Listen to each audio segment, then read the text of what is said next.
and every Indian. So I would like to introduce about this event, this moment, and the team address of India.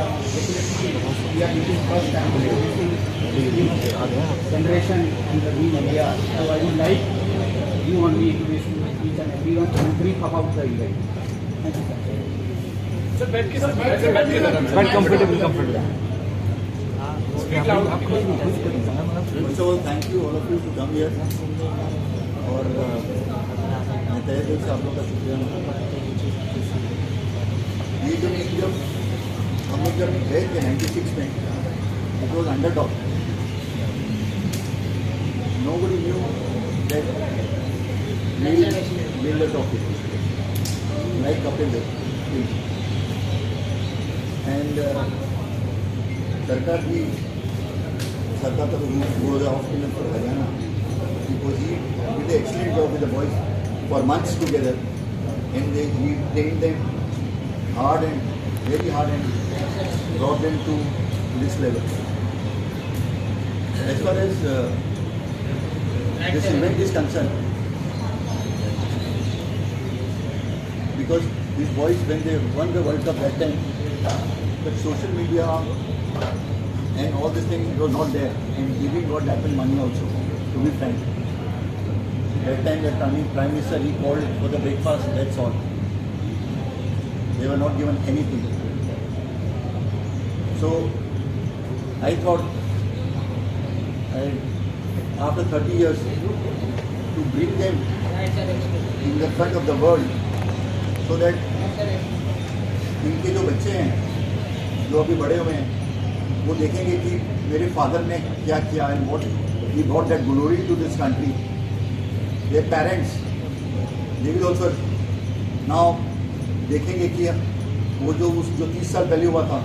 So for them it will be a new life for the kids when they will go to the places and all these things. Yeah, they are their son, daughter, they are their parents.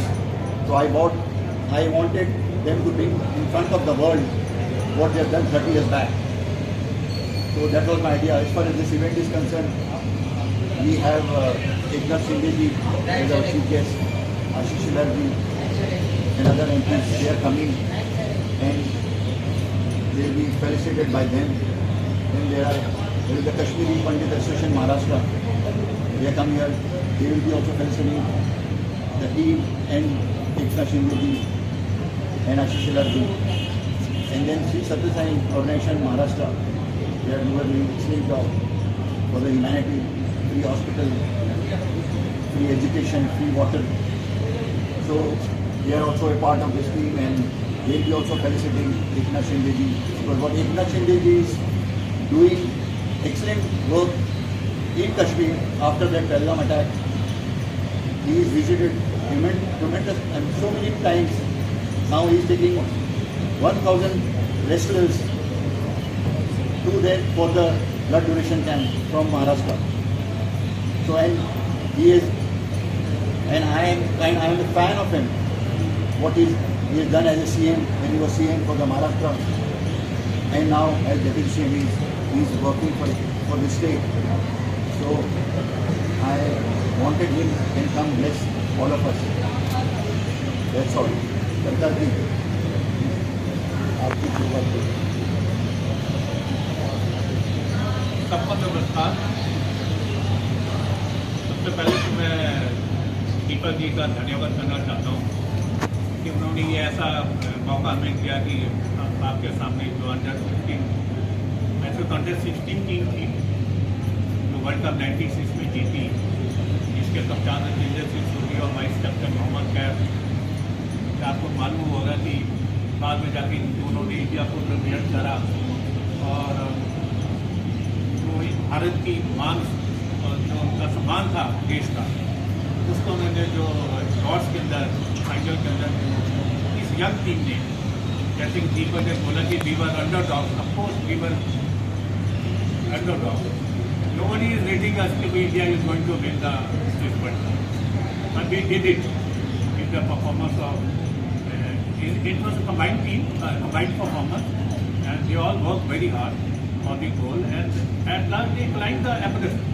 And top पे जाके उन्होंने जो भारत का झंडा को लहराया, तो आज उसकी जो यादियाँ 30 साल, ये 15 साल के थे, ये सारे 45 साल के हो गए। मैं उसमें 45 साल का था, मैं अब 30+ का हो गया। तो ये जो यादें हैं, जो आप देश के लिए आप जो भी अचीव करते हो, वो उसका तो कोई शब्दों में बयान करना बड़ा मुश्किल होता है। उस जो फीलिंग्स है उसको आज से हम महसूस कर सकते हो। You can feel it, when you feel it then you cry, अगर आप रोते हो देश के लिए। तो ऐसा मकाम इन दो इनमें सारी टीम में 14 खिलाड़ी थे हम, और दीपक भी हमारे साथ था। तो वो 25 हज़ार क्राउड लॉस के अंदर फाइनल मैच ईस्ट टाइम पे सारे पाकिस्तान के कोटा बेस्ट टाइम पे सारे इंडिया के। तो end of the day we were celebrating big Diwali, जो ना। और सरकार जी, मेरे को याद है हम पाकिस्तान के जैसे हमको कुछ 15-20 रन चाहिए थे जीतने को, 11-12 रन चाहिए थे जीतने को, पाकिस्तानी क्राउड घुस गया और उन लोगों ने पिच खोदने की कोशिश की। नहीं विकेट उठा के तो but then the cops came and all this things, and match रुका एंड देन उनको हटाया और हमने फिर मैच शुरू किया and ultimately won the world cup. So उनकी आदत पुरानी है, वो पहले से ऐसे हैं, तो कोई नई बात नहीं है। और उसमें आप देखो, किसी ने सोचा था कि वो अंडर 15 टीम में से ये आने वाले फ्यूचर के ये खिलाड़ी यहाँ पे देखो, कैफ है almost played 100+ one-day matches, few test matches, ऐसी सिल्वर सोनी भी अनफॉर्चुनेटली इंजर्ड हो गई, इसकी बैक फ्रैक्चर हो गई थी, जिसके कारण इसका कैरियर शॉर्ट रहा। पर अब ऐसे कमेंटेटर है, मैच रहती ब्रिलियंट टीम, जितनी भी अभी आप सबसे मिलोगे, ऑल आर अननोन खिलाड़ी, now they are doing everybody very good and thank you very much. कि मुंबई में आके, मुंबई है सबको पता है कि वो क्रिकेट का एक बड़ा सारे यहाँ पे मक्का कहते हैं यहाँ पे तो। और मैं जब भी यहाँ लॉन्च स्टेडियम में खेला हूँ 12-14 मैच दिल्ली ट्रॉफी, तो मेरे को जो मज़ा मुंबई में आके लगता है, जो खेलने का मज़ा है और जो क्रिकेट की कल्चर या क्रिकेट का जो पैशन है, उसका कोई मुकाबला नहीं है। तो इस बार फिर दीपक जी ने हमें मौका दिया आने का, बहुत बहुत थैंक यू आप सबका। उम्मीद करते कि आज जो ये प्रोग्राम होने जा रहा है,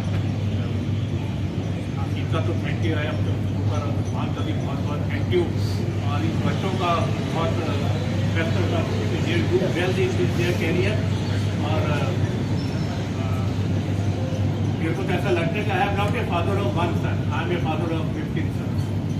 मेरे ये thank you very much, thank you very much आप लोग आए।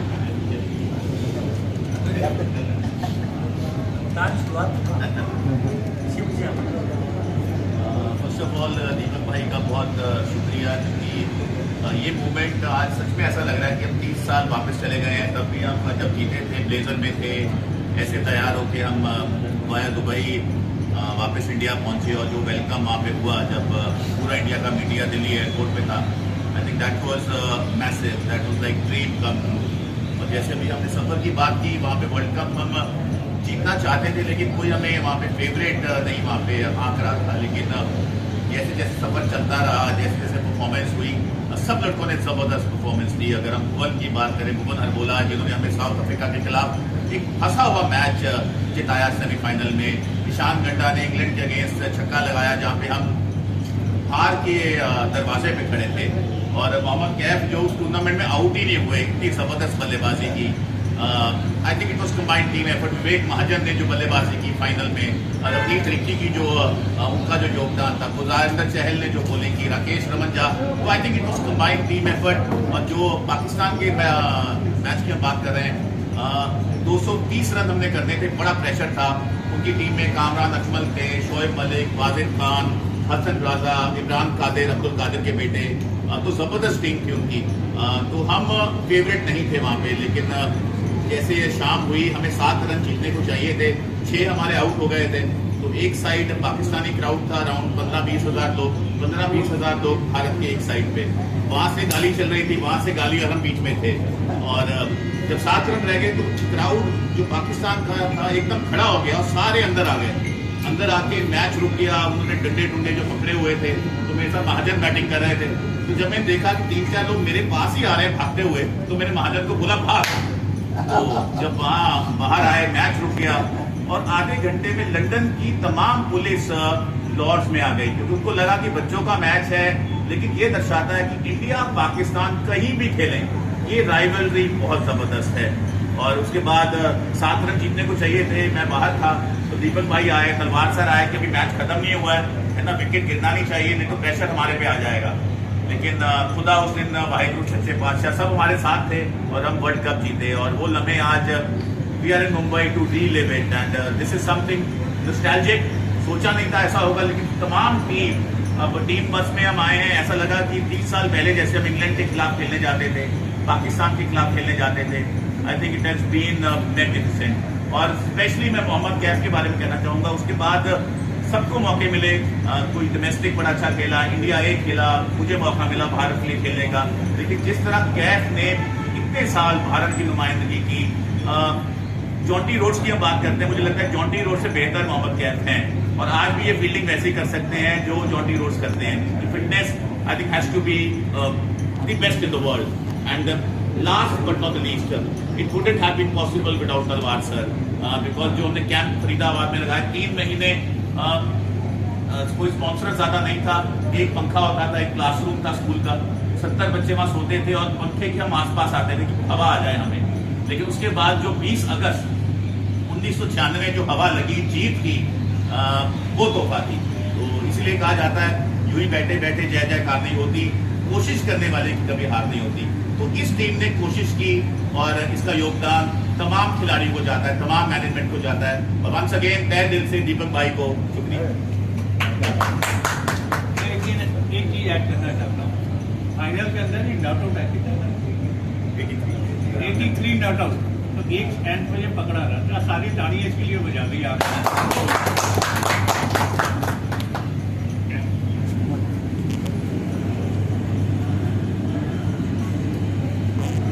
मोहम्मद कैफ कैसे बने, अपनी अगर मैं कहानी बताऊँ जीवन की, उसका जो बुनियाद था वो था अंडर 15 वर्ल्ड कप जो जीते। मैं आता हूँ यूपी से, और यूपी में क्या होता है उस टाइम पे, मतलब मैं बात कर रहा हूँ 96, आज से 29-30 साल पहले की बात है। तो यूपी में क्या होता है कि एक पेड़ तो बहुत होता है, बहुत भीड़ है, बहुत बड़ी आबादी वाला वो स्टेट है। तो हम जैसे बहुत से मोहम्मद कैफ वहाँ घूमते रहते हैं। अगर वो प्लेटफॉर्म मुझे ना मिलता और मैं वो टूर्नामेंट खेलने नहीं जाता और वहाँ हम ना जीते, तो जो मीडिया में उसका जो नाम आया, पाकिस्तान को अपने लॉर्ड्स पे हराया, वो सब अगर वारदात या कहानियाँ ना आती तो फिर मुझे स्टेट टीम में वो मेरा नंबर नहीं लगा। ये खेलने वाले बहुत होते हैं, पर किस्मत से अगर आपको एक लाइन मिल जाए, डायरेक्शन मिल जाए, उसके लिए आप इतनी मेहनत तो बहुत करते हैं, पर वो लाइन तलाशते हुए कभी आपका जीवन निकल जाता, मौका नहीं मिलता। मैं अपने स्टेट की बात करूँ, मुंबई का मुझे नहीं पता क्या सिस्टम है, सिस्टम तो अच्छा ही है, पर मैं अपने स्टेट की बोलूँ जो थोड़ा सा वो सिस्टम के मामले में पीछे है। तो जब हम जीत के आए तो वहाँ मुझे मौका मिला, फिर मैं अंडर 16 खेला, फिर वहाँ अच्छा खेला, रन बनाया, 19 खेला, 19 वर्ल्ड कप कप्तानी करी, वहाँ जीते, रणजी खेला, ड्रीम ट्रॉफी खेली, फिर इंडिया के लिए खेला, और उसके बाद आपने मेरा नाम सुनना स्टार्ट किया। उसके बाद पर वो जो जर्नी है, शुरुआत यहीं से हुई। सरकार तलवार साहब बैठे, मैं उस टीम का हिस्सा नहीं था। पहले बार जब 40 का जो कैंप लगा, मैं सिलेक्शन मेरा नहीं हुआ, मैं घर चला गया। उन्होंने निगाह लगा कर रखी थी, मैंने एक लड़का था जो बैटिंग तो अच्छी कर रहा था, पर इतनी भीड़ थी वहाँ पे, मैं सिलेक्शन नहीं हुआ। उन्होंने फ़ोन कराया कि बेटा तुम जा रहे हो, पर मेहनत करते रहना, मैं कोशिश करता हूँ कि तुम्हारा अगले कैंप में नाम आए। तो मैं घर गया, फ़ोन आया घर को, उस टाइम तो लैंडलाइन थी, तो मोबाइल का ज़माना था नहीं, मैं 30 साल पहले की बात कर रहा हूँ। तो उन्होंने फ़ोन किया कि अगले कैंप में आपको आना है।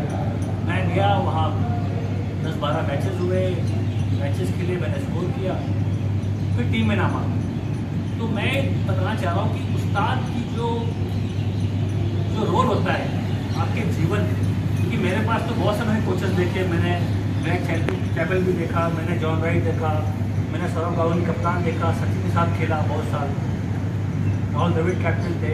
तो कोचेस तो बहुत मिले मुझे लाइफ में, पर जो जब मोहम्मद कैफ को कोई जानता नहीं था उस टाइम ये शख्स मेरे साथ खड़ा हुआ सरकार दरबार।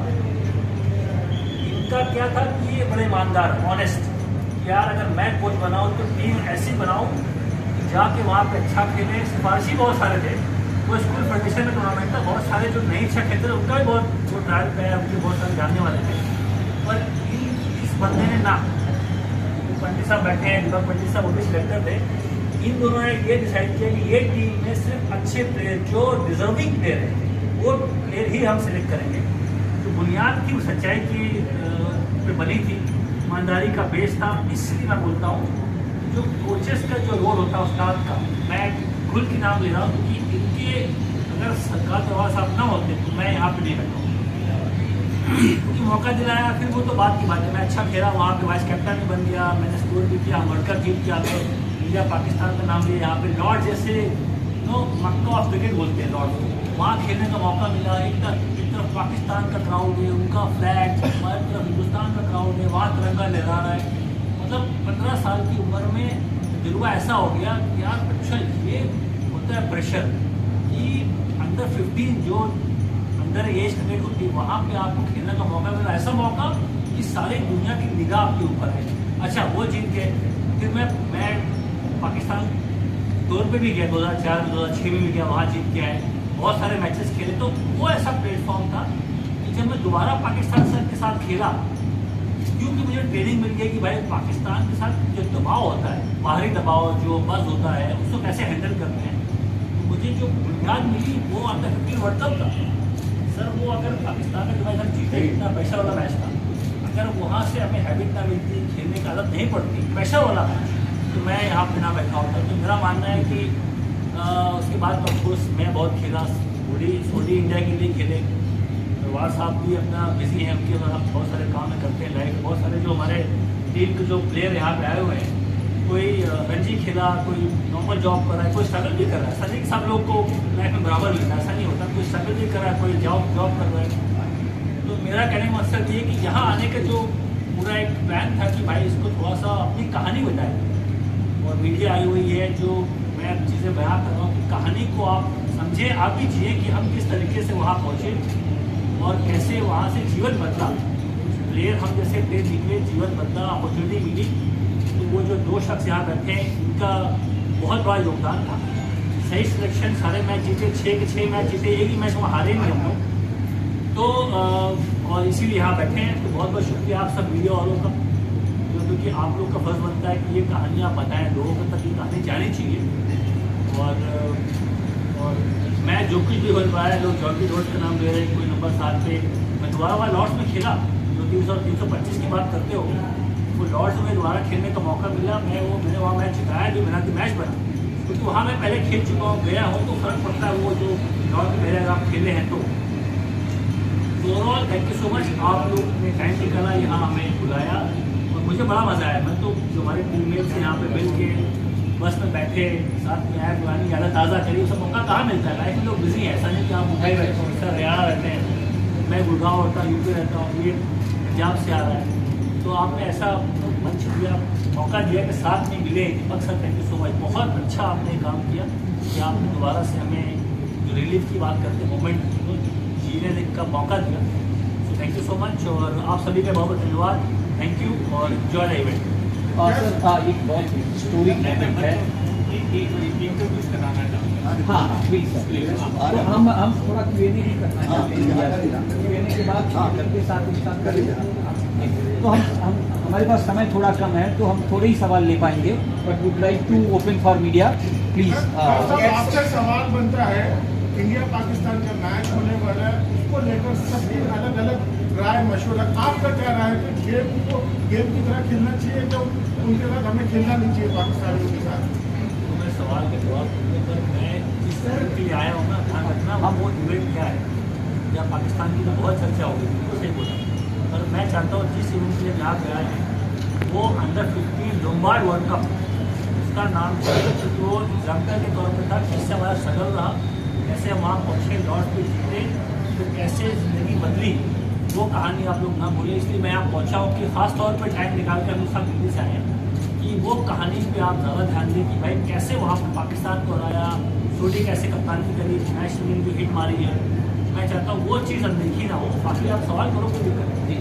सर इसके बारे में आपसे राय क्या है? इसके बारे में तो सर आपने बहुत अच्छा एक्सपीरियंस बताया और हम चलाएंगे भी, दिखाएंगे भी। ये जो सवाल है इस पर आपकी राय सर भी क्या करना चाहते हैं? कि मैं सूर्यकुमार यादव की बहुत तारीफ करता हूँ। इस तरीके से एज अ प्लेयर उन्होंने हालात को हैंडल किया। मीडिया बस था, आसान ऐसे नॉर्मल चीज़ नहीं होती कि आप नए कप्तान हो, डिफेंडिंग चैंपियन हो। रोहित शर्मा कप्तान थे, हम वर्ल्ड चैंपियन बने, फिर सूर्यकुमार यादव कप्तान बने। मैं देख रहा हूँ सूर्यकुमार यादव में रोहित शर्मा की झलक देख रहा हूँ। जिस तरह से लीडरशिप लेके आ रहे हैं, मीडिया को हैंडल करना, वहाँ बातें करना, चेहरे पे मुस्कुराहट होती है, दबाव अंदर होता है पर चेहरे पे बंदे की शिकस्त नहीं आती, हंसते हंसते काम करता और बल्ला चलता है। सब समझ बात, विनिंग हिट मारना आता है। जो भी कप्तान इंडिया पाकिस्तान के दबाव के साथ जो भी उसने निर्णय लिया, हाथ मिलाएंगे नहीं मिलाएंगे, उसका फैसला था, टीम का फैसला था, उसके साथ वो आगे बढ़े। उसके बाद उनका बल्ला चला, मैच जिताया। ये बहुत बड़ा संकेत है। मैं देख रहा हूँ भारत का भविष्य बहुत उज्ज्वल है। Suryakumar Yadav the leader team की शुरुआत है। हालांकि मुझे लगता है कि जो उन्होंने अभी फैसला लिया, काम किया, ये एक ट्रेंड सेट भी कर रहा है कि आगे हमें हिंदुस्तान कैसे खेलेगा इंडिया पाकिस्तान। सर हाथ मिलाने के ऊपर जिस तरीके से पाकिस्तान की तरफ से कहा गया था कि रेफरी को हटाने की मांग की थी, अभी आईसीसी ने जो है वो रेफरी को हटाने की मांग खारिज की है और वही पाकिस्तान की तरफ से कहना है कि यूएई के साथ जो अगला मैच है वो हम मैदान में नहीं उतरेंगे। पाकिस्तान क्या करना चाहता है वो तो उनका खेल रहे हैं, पर मुझे ऐसा लगता है कि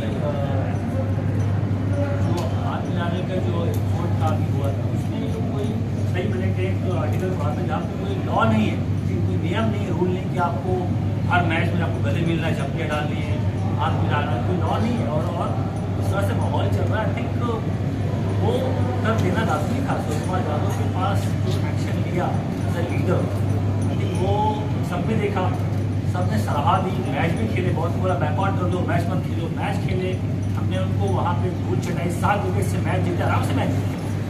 उसके बाद जो उनका बयान आया हाथ न मिलाना, तो मेरे हिसाब से जो भी भारतीय कदम था सूर्यकुमार यादव द्वारा, इसकी प्रशंसा होनी चाहिए और एक बड़ा एग्जाम्पल। सर क्या सर, सबसे पहले तो लॉर्ड्स में आप लोगों ने वर्ल्ड कप भी जीता, लॉर्ड्स में गंगुली साहब ने टी शर्ट भी पहना है, इस तरह की मेमोरीज रही है आप लोगों की लॉर्ड्स के साथ में? अगर कुछ सवाल जवाब देंगे ना, मैं जी सर आप बताएं। जी सर आप बताएं, क्या गोल्डन मेमोरीज हैं जो आप साझा करेंगे? लॉर्ड्स की जो टीम ने वहाँ परफॉर्म करा ये तो बहुत प्रेशर। आपको जान के खुशी मुझे हैरानगी होगी कि आदिल शरद पवार जी वहाँ पे आए हुए थे और वो हमारे ड्रेसिंग रूम में किसी तरह आए। तो हमारे मैनेजर थे जो इंडियन टीम के, वो इनके IAS अफसर थे, ट्रांसफर मिस्टर देश पांडे। तो वो भी सामने ड्रेसिंग में बैठे रहे 6 घंटे फिगर क्रॉस कर दिया। मतलब ऐसा एक पैशन था। और इन यंग बच्चों ने जो परफॉर्मेंस किया है वहाँ पे, चेतन शर्मा की अभी पाकिस्तान की तो मेन टीम प्रूव कर रही थी, वो सारे वहीं थे, जावेद भी सारे। तो ये हमें सारे इंडिया के बीच स्कोर, बस असली खेल तो ग्राउंड के अंदर था, मैच के अंदर। जो इन्होंने जितेंद्र सोनी ने बैटिंग करी और बाकी जो सपोर्ट करा वो amazing. He was standing like a rock. इतने प्रेशर के अंदर आपको परफॉर्म करने से शॉट कीजिए। बड़े बड़े लोग मैंने देखा जीवन ने क्रैक करते। ये एक बाकी एक ड्यूटी थी सारी टीम की। मैंने इनको एक रात पहले कहा था कि भाई लोग तो काले पानी के अंदर देश के लिए चले जाते हैं, अगर आप किसी कोई वहाँ गया, बच्चों ने कहा कि हम नहीं गए। मैंने कहा देखो आप लाइव मैच का स्ट्राइक कीजिए, इस उम्र के अंदर आपको देश खेलने का मौका मिला। ये बड़ा भारी एक अचीवमेंट होती है हर देश को रिप्रेजेंट करना। तो आज इसको सपने को पूरा करो।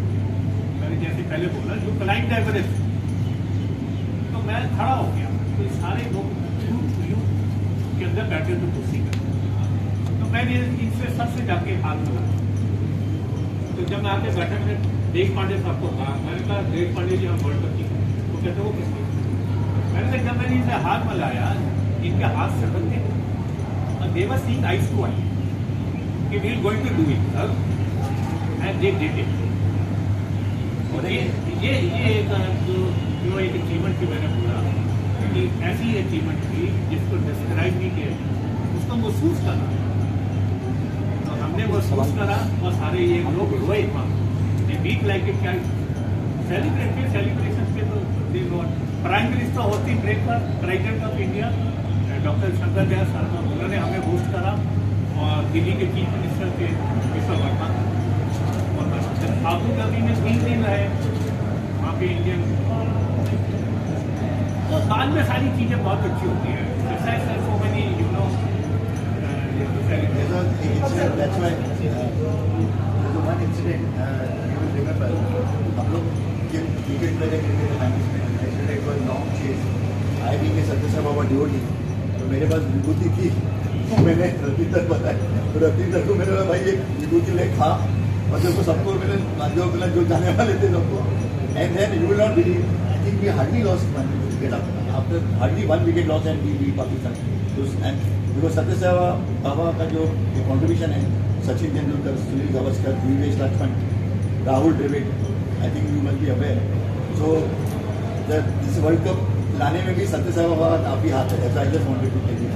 सर और एक चीज़ है कि कितना बड़ा चैलेंज था कि इतनी परफेक्ट टीम साथ में लाने, जैसे कैफ सर ने कहा कि मतलब हो सकता था अननोटिस चला जाए उनका जो परफॉर्मेंस है, अगर उस बारे में कुछ शेयर करें कि कितना बड़ा चैलेंज था पूरी टीम के साथ में लाने। It was my dream, मेरा thought था, and I wanted to just bring together, and ultimately I can tell you, Satya Sai Baba, it is he, we are, doer is he, Satya Sai Baba, not me or anybody, you know, it's Almighty, it's all in his blessing, I am just the doer is he, so I tried my best, and they are here for the world, and all the best to them.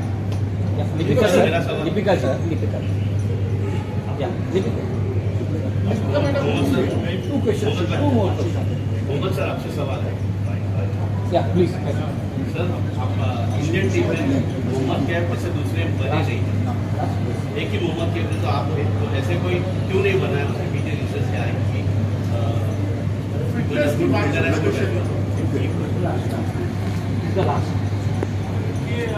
ये अच्छे fielders आए, ऐसी बात, विराट कोहली बहुत शानदार, जडेजा बहुत बड़ा fielder, और आई थिंक हमारे ज़माने में क्या था, थोड़ा हमें ट्रेनिंग करने का टाइम मिलता था, जैसे कंडीशनिंग कैंप जो होती है या ऑफ सीजन जो होता है। अभी आजकल के ज़माने में शायद आपको ऐसे कोई बहुत फील्डर्स हैं, और शायद बहुत तगड़ा, मतलब ऐसे कोई जडेजा के ऐसे के आसपास शायद ना मिले। उसका रीज़न मेरा ऐसा मानना है कि इतने मैचेस खेलते हैं, कोई कभी उड़ जाए, कभी IPL आ गया, कभी कोई दिलीप ट्रॉफी हो रही है, अभी आप देखो ना, जैसी बारिश खत्म होता है तो उनका साल भर बिजी होता है। फील्डर बनने के लिए आई थिंक मुझे लगता है कि बहुत टाइम से, अगर रोहित शर्मा का देख लो आप, एक नया लुक आया, वो क्यों कर पाए? ब्रेक लिया, अगर आप लगातार मैच खेलते रहोगे, वो जो रूटीन होता है होटल में सोना, सुबह भागना, भाग दौड़ के लाइफ में आप फिटनेस पे काम नहीं कर पाते। फिटनेस से काम करने के लिए तो ब्रेक चाहिए। जो अभी रोहित शर्मा का मैं देख रहा हूँ कि वो अभी उन्होंने वेट लूज किया, बड़ा एक शॉप लुक आ रहा है, तो वो क्योंकि अभी उड़े आने वाला उसकी तैयारी कर रहे हैं। तो मेरा मानना है कि अच्छा फील्डर बनने के लिए आपको थोड़ा सा टाइम अलग से, जो फिटनेस कैंप की बात करते हैं वो सब इंडियन टीम में इसके बहुत कम लगता है। आपने कब सुना है इंडियन टीम में कि 40 दिन का कंडीशनिंग कैंप, कब सुना बताओ ना? उसके वजह से क्या होता है ना, अगर ऐसे काम नहीं करोगे आप तेज भाग नहीं पाओगे, तेज भाग नहीं पाओगे तो आप अच्छी फील्डर बन ही नहीं पाओगे। मेरा मानना है कि जो बेस होता है अच्छा फील्डर बनने का, वो होता है फिटनेस, वो आपकी एबिलिटी, वो आपका स्पीड, दागों में जान, वो शायद होता है मेरे हिसाब से। आपको ऑफ टाइम मिलता है तब आपको काम करना है।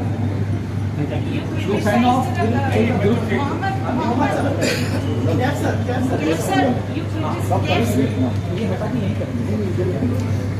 अच्छा ये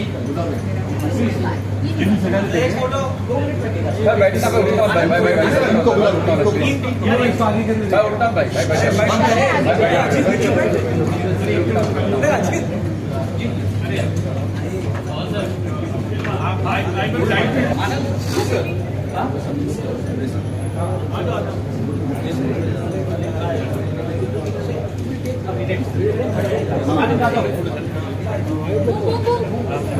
आराम से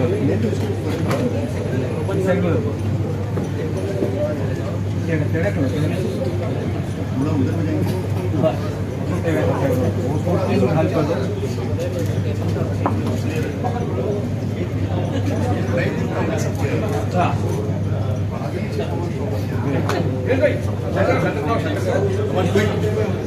हाँ शुक्ला जी मोबाइल